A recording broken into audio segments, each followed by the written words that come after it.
Good morning. Welcome to Time in His Word. What do you concentrate or what do you think on most of the time through the day? And not when you're working or doing a task where you have to pay attention to what you're doing, but just normal daydreaming type stuff. Uh, what do you think about? What do you daydream like most people? I know I do. Going down the road, I daydream about if this happens or that happens, and knowing all the well that I have no control over any of that. Uh, but then you hear the phrase, uh, I forget how it goes, something like junk in, junk out, pertaining to what you listen to. What do you listen to? You listen to good stuff, it produces good stuff. You listen to bad stuff, it produces bad stuff.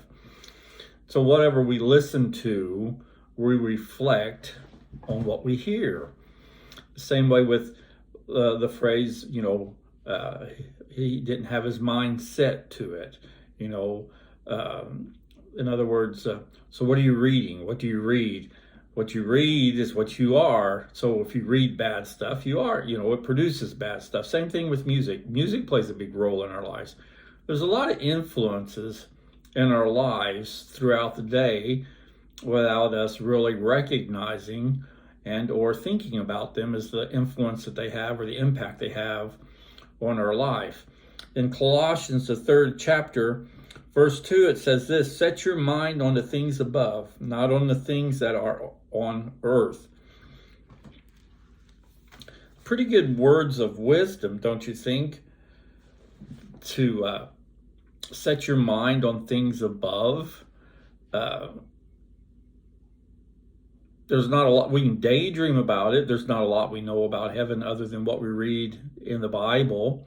I mean, there's nobody that's went and come back and tell us about it, because we're all kind of, somebody says they died for a minute or two and they went to heaven and they come back to tell us about it. Everybody's kind of leery about that. It's kind of hard to fathom.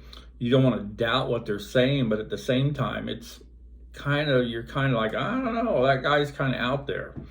But what do we listen to? What do we read? And how big of an influence does that have in our lives? Another passage I want to use this morning along this line is in Romans, the 12th chapter. The first 2 verses say this: therefore I urge you, brother, by the mercies of God, present your bodies a living and holy sacrifice, acceptable to God, which is your spiritual service of worship. And do not be conformed to this world, but be transformed by the renewing of your mind, so that you may prove what the will of God is, that which is good and acceptable and perfect. So it's back to that. What are we listening to? What are we reading? And how does that affect our lives and how we represent ourselves, be it in conversation or just at work or wherever? I've always tried to be the best at whatever I'm doing. And I'm more critical on myself than an employer is. There's a little paper we got to fill out at work. It's called a proof of delivery. And it's just a piece of paper that the company has.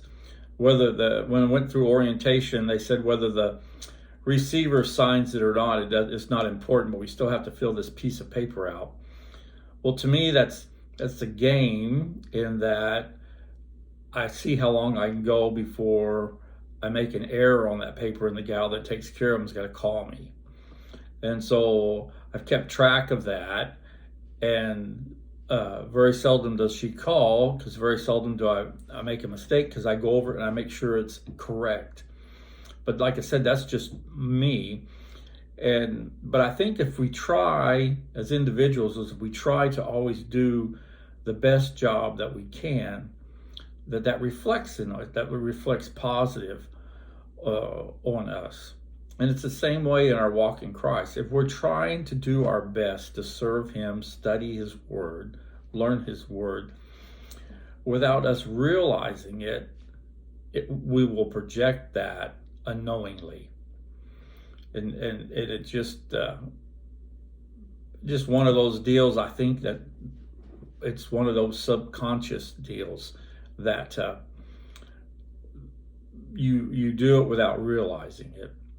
So this morning, think about that. Think about Colossians 3. Set your mind on the things above and not on the things of the earth. So as you go through the day, take like an internal inventory today. What do you spend your most time thinking about? What do you spend your most time reading about? What do you read the most of? And even down to the music. Now, I listen to quite a bit of gospel music, but I also listen to 70s rock because that's what I grew up on. I do listen to hard rock. I have a wide variety of music I like to listen to, but predominantly I listen to gospel music. But that's just me. But think about that today.